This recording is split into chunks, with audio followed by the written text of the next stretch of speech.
I'm extremely excited about producing this video because this is video number 7 of 7, or my final video on the Olympic National Park and my 9-day trip to Olympia National Park.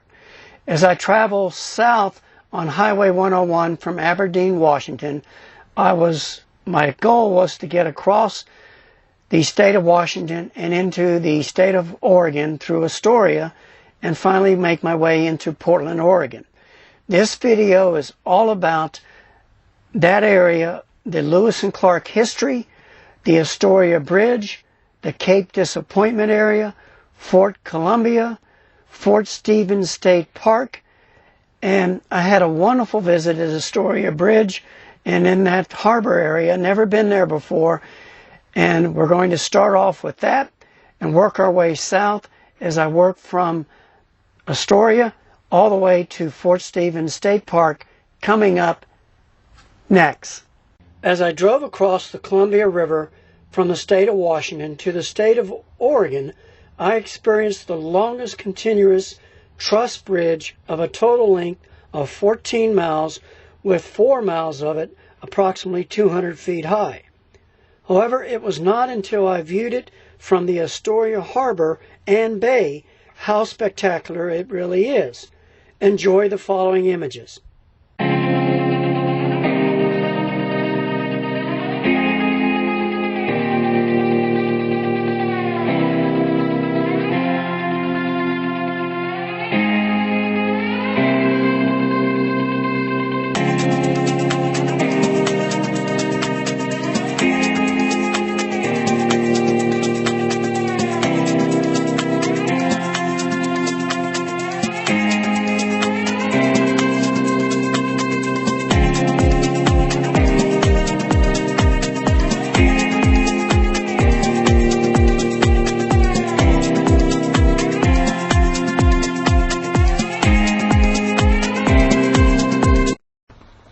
Well, I hope that Lewis and Clark can read a map better than I can. My mistake. Both Cape Disappointment and Fort Columbia would have been two areas that I would have seen before I crossed from Washington into Oregon. My bad. So there we are. We're going to go back in time, and we're going to start off with Cape Disappointment first, and then into Fort Columbia, and then we'll get back on track. Sorry for the confusion. At Cape Disappointment, the West Coast's largest river, the Columbia River, meets the world's largest ocean, the Pacific Ocean. From the vantage of this rocky headland, you can see the confluence of these two massive water systems. The Chinook Indians were the first residents. British trader John Meares named it Cape Disappointment in 1788, reflecting his mistaken impression that there was no river here. However, when the Lewis and Clark exhibition arrived in 1805, they sure found the river. As I drove down to the beach area of the state park, I witnessed a different perspective of images along the rocks and the logs, and to my surprise, there were a few surfers enjoying the waves as well. Enjoy the images.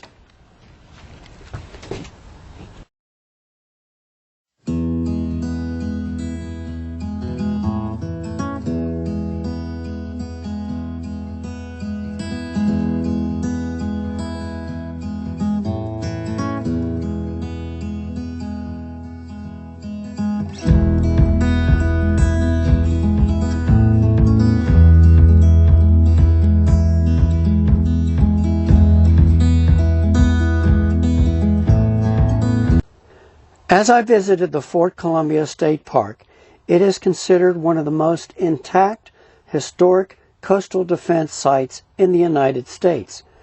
Constructed between 1896 and 1903 and renovated during World War II, this is a 618-acre day-use park. Military and history buffs will enjoy this park, which sits along 6,400 feet of freshwater shoreline of the Columbia River and the Chinook Point. This fort once was the main line of defense against passage into the Columbia River. In addition to its historical significance, the area offers birdwatching, miles of forest hiking trails, and secluded beaches. In addition to visiting this park, I also visited the North Head Lighthouse and the North Jetty area and enjoy those images to music now.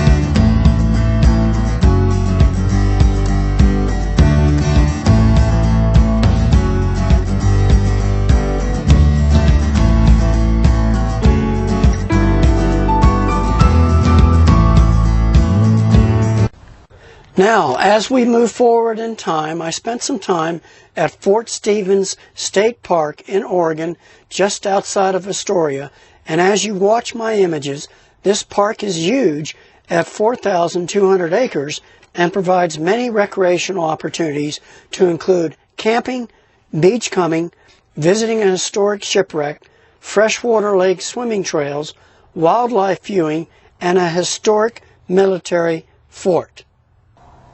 Thanks for watching my video, and this concludes my 7th part series of the Olympia National Park. If you like the video, please hit the like button. This is greatly welcome and appreciated. If you haven't subscribed, please consider subscribing, and I'm open to any comments as well. Now, in the future, I will have a video on 2 national parks, one the Grand Tetons in Wyoming, and the other one the North Cascades in Washington. So you want to subscribe so you don't miss those, and journey on.